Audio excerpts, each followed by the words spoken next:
आतंकियों की मदद करने वाले, आतंकियों का समर्थन करने वाले, आतंकियों को रास्ता बताने वाले, अपने घरों में जगह देने वाले और अब खाना खिलाने वाले, उनके लिए खाना बनाने वाले, उन सभी के लिए एक बुरी खबर है। बुरी खबर यह है कि जम्मू कश्मीर सरकार ने यह तय किया है कि जो भी व्यक्ति आतंकियों की मदद करने में शामिल पाया जाएगा, एक तो उसके खिलाफ एनिमी एजेंट्स ऑर्डिनेंस, जिसके बारे में मैं ऑलरेडी आपको बता चुका हूं कि एनिमी एजेंट्स ऑर्डिनेंस के तहत कार्रवाइयां नई नहीं हैं, बल्कि ये कार्रवाइयां 1996 से लेकर 2002 तक नेशनल कॉन्फ्रेंस के दौरे हुकूमत में हुई। उसके बाद ये कार्रवाइयां 2002 से लेकर 2008 तक पीडीपी कांग्रेस कोलिशन गवर्नमेंट में भी हुई और फिर 2009 से लेकर 2014 तक जब उमर अब्दुल्ला जम्मू कश्मीर के दोबारा से चीफ मिनिस्टर बने, उनके 6 साल में भी एनिमी एजेंट्स ऑर्डिनेंस के तहत कार्रवाइयां हुई, लोग गिरफ्तार हुए और उन्हें जेल भी जाना पड़ा। फिर उसके बाद 2014 से लेकर 2018 तक जो सरकार पीडीपी बीजेपी की यहां पर रही, उस दौर में भी कुछ लोगों को एनिमी एजेंट्स ऑर्डिनेंस के तहत गिरफ्तार किया गया। मगर अब मामला और ज्यादा पेचीदा है। आयुष्मान भारत की स्कीम का फायदा आप सिर्फ इसलिए ले पा रहे हैं क्योंकि आप एक भारतीय नागरिक हैं और आप मुख्य धारा में हैं, आप आतंकियों के समर्थक नहीं हैं। लेकिन अब अगर आप आतंकियों की मदद करने के चक्कर में पकड़े गए या किसी जगह यह साबित हुआ कि आपने आतंकियों की मदद की है, तो आपसे वो जो फायदा आपको स्कीम का मिल रहा है, वो फायदा मिलना बंद हो जाएगा। आपको प्रधानमंत्री आवास योजना के तहत घर नहीं मिलेगा। आपकी इंदिरा आवास योजना, माफ कीजिएगा, जो पेंशन स्कीम है हमारी, उस पेंशन स्कीम में जो पेंशनरी बेनिफिट्स आपको मिलते थे, अब वो भी नहीं मिलेंगे। जम्मू कश्मीर पुलिस का एक प्रेस नोट, और उस प्रेस नोट में जम्मू कश्मीर पुलिस ने तफसीलन तो नहीं बल्कि इशारा इस ओर दिया है कि वो तमाम लोग जो आतंकियों के मददगार हैं, किसी भी तरीके से आतंकवाद का समर्थन करते हैं, उन्हें बख्शा नहीं जाएगा और किसी भी सेंट्रल स्कीम का या किसी भी स्टेट स्कीम का उनको बेनिफिट नहीं मिलेगा। मिसाल के तौर पे आपके इलाके में आतंकी आए, आपने आतंकियों को खाना खिलाया, आपने उनको घर में पनाह दी और जब वो वहां से निकल गए उसके फौरन बाद आपने फौज को इन्फॉर्म नहीं किया, बल्कि आपने चुप्पी साधी, तो अब यह आपको महंगा पड़ सकता है। जम्मू कश्मीर पुलिस ने आतंकियों के इसी एक ग्रोह का एक नेक्सस जो है उसको खत्म किया। गुंदो में जब 3 आतंकी मारे गए, उनके मारे जाने के बाद जो खुफिया एजेंसियों ने मदद की जम्मू कश्मीर पुलिस की, और उस मदद के नतीजे में, और उसके बाद फिर जम्मू कश्मीर पुलिस ने भी इसमें पड़ताल की। पड़ताल के नतीजे में उन्हें यह पता चला कि क्या चीजें हैं जो डोडा, उधमपुर और कठुआ में अचानक जो आतंकी गतिविधियां बढ़ी, इनके बढ़ने का कारण क्या है। जब कारण की तलाश करने लगे तो उन्हें पता चला कि कुछ लोकल लोग हैं जो इन आतंकियों के मददगार बन गए हैं। कुछ लोकल लोग हैं जो एक आतंकी नेटवर्क को चला रहे हैं। और आतंकी नेटवर्क को चला कैसे रहे हैं? वो इस बात को इंश्योर करते हैं कि वो इन आतंकियों को रहने के लिए जगह दें, खाना दें, और उसके बाद छोटी मोटी लॉजिस्टिक्स की जो उनको जरूरत पड़ती है पहाड़ियों पर, ऊंची जगहों पर, उसको वो लोग इंश्योर करें। उसके बाद ये कहां होता है? उधमपुर, कठुआ, डोडा के जंगलों में, और उसके अलावा कैलाश का ये जो इलाका है, उस इलाके में जो पहाड़ियां आती हैं, उन पहाड़ियों में ये लोग आतंकियों की मदद करने का काम करते हैं, ऐसा जम्मू कश्मीर पुलिस का मानना है। उन्होंने ये भी कहा है कि 3 आतंकी जब गुंदो में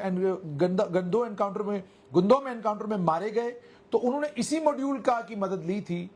आतंकियों को, उन्होंने इसी मॉड्यूल की मदद ली थी अपनी आतंकी सरगर्मियों के लिए।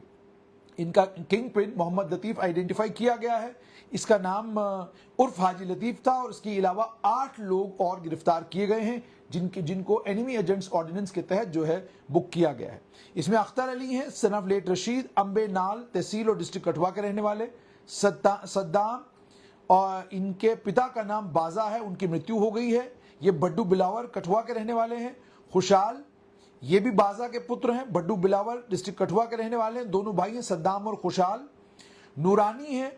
ये मीर इनके पिता का नाम है, उनका भी देहांत हुआ है, जुठाना राजबाग के रहने वाले हैं। मकबूल हैं, सोफिया कठुआ के रहने वाले हैं, इनके पिता का नाम मोहम्मद लतीफ़ है। लियाकत है, हाजी लतीफ़ के सुपुत्र हैं। कासमदीन है, शाहीन दीन के सुपुत्र हैं। खादिम इलियास काजी, ये भी बाजा के सुपुत्र हैं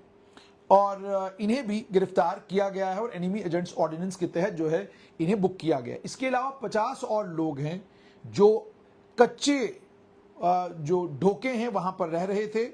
पहाड़ी इलाकों में, और वहां पर आप जानते हैं मालवेशी लेकर जो है गुजर बकरवाल कबीला के लोग जाते हैं, और इनको लेकर पुलिस ने ये कहा है कि ये लोग, ये जो बाहर से आतंकी आए हैं, इन आतंकियों के संपर्क में आए और इन्होंने उन्हें या तो खाना दिया या उन्हें छल पाने के लिए जगह दी या इनका टेलीफोन इस्तेमाल करके आतंकियों ने अपने बाकी आतंकियों साथियों के साथ संपर्क साधा। इसमें से कहा गया है कि ज्यादातर लोगों ने फौरन पुलिस को इन्फॉर्म किया, लेकिन कुछ एक लोग हैं जिन्होंने इन्फॉर्म नहीं किया और कुछ एक लोग हैं जिन्होंने आतंकियों से ये काम करने के लिए पैसा लिया। ये भी कहा जा रहा है कि जिन लोगों ने तो इन्फॉर्म किया, जिन लोगों ने तो फौरन जानकारी दी, उन्हें माना जाएगा ये लोग मासूम हैं, इनका कोई कसूर नहीं, आतंकी जबरदस्ती इनके घर में घुस आए थे तो इन्हें तो बख्शा जाएगा। लेकिन वो तमाम लोग जिनके घर में आतंकी आए, बैठे, खाना खाया, वहां पे आराम किया और उसके बाद वहां से निकलकर चले गए और फौज और पुलिस को निशाना बनाया, उन्हें बख्शा नहीं जाएगा, उनके खिलाफ कार्रवाई होगी। यह भी बताया जा रहा है कि इन तमाम लोगों का आतंकियों के साथ क्या कनेक्शन है और इन आतंकियों का जो इनके आका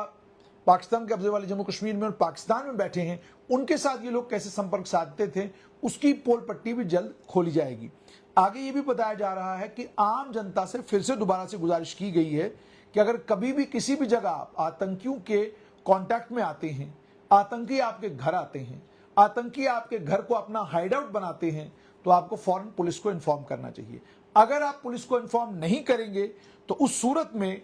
एक तो ये कानूनी जुर्म है और दूसरी सबसे इंपॉर्टेंट बात ये कि जितनी भी सरकारी स्कीमें हैं, चाहे वो केंद्र सरकार की स्कीमें हैं, चाहे वो राज्य सरकार की लॉन्च की हुई स्कीमें हैं, आप किसी भी स्कीम का फायदा लेने के लिए जब सरकार के पास जाएंगे तो वो एक सीआईडी रिपोर्ट होगी, वो एक पुलिस की एफआईआर आपके खिलाफ होगी, जिसके चलते आपको उस स्कीम का फायदा नहीं मिलेगा। यानी अब बिल्कुल सरकार ने साफ किया है कि अगर आपको सरकार से कोई फायदा चाहिए, अगर आप सरकारी स्कीमों का फायदा उठाना चाहते हैं, तो उसके लिए आपको इंश्योर करना होगा कि आप आतंकियों की मदद न करें, उनका साथ न दें, और अगर वो आपको डरा धमका कर आपसे खाना बनवाते हैं या आपके घर में छुपते हैं, तो जिस वक्त भी आपको मौका मिले फौरन पुलिस और आर्मी को इसको लेकर इन्फॉर्म करें। अगर आप ऐसा नहीं करते हैं, ये जानकारी छुपाते हैं, इस जानकारी को लेकर आपका धुलमिल रवैया होगा, तो आपको बख्शा नहीं जाएगा। एनिमी एजेंट्स ऑर्डिनेंस के तहत एक तो आपके खिलाफ कार्रवाइयां होगी और दूसरा सबसे इंपॉर्टेंट कंपोनेंट ये कि आपको, और एक और सबसे इंपॉर्टेंट बात ये कि आपने ये भी देखा होगा कि सरकार ने ये भी सरकारी पॉलिसी का एक हिस्सा है कि वो लोग जिनके परिवार में कोई आतंकवादी है, बिल्कुल पहला, जिसको फर्स्ट फैमिली हम कहते हैं, अगर फर्स्ट फैमिली में कोई भी आतंकी है तो फिर आपको सरकारी मुलाजमत लेने में भी मुश्किल होगी, फिर आपको सरकारी मुलाजमत भी नहीं मिलेगी। तो अगर आप सरकारी स्कीमों का फायदा उठाना चाहते हैं, सरकारी मुलाजमत में एक शरीफ, ईमानदार, नेक इंसान की तरह नौकरी करना चाहते हैं, तो आपको आतंकवादियों और अलगाववादियों का साथ कतई नहीं देना होगा। और इस बात से भी एहतियात करें कि आप अपने सोशल मीडिया का इस्तेमाल, अपने इंस्टाग्राम, अपने ट्विटर, अपने फेसबुक का इस्तेमाल आतंकियों की अलग अलग तरीके से मदद करने के लिए ना करें, क्योंकि जम्मू कश्मीर पुलिस सतर्क है और आप पर नजर रखी जा रही है कि कौन आदमी है जो किसी और लबादे में है और काम कोई और कर रहा है।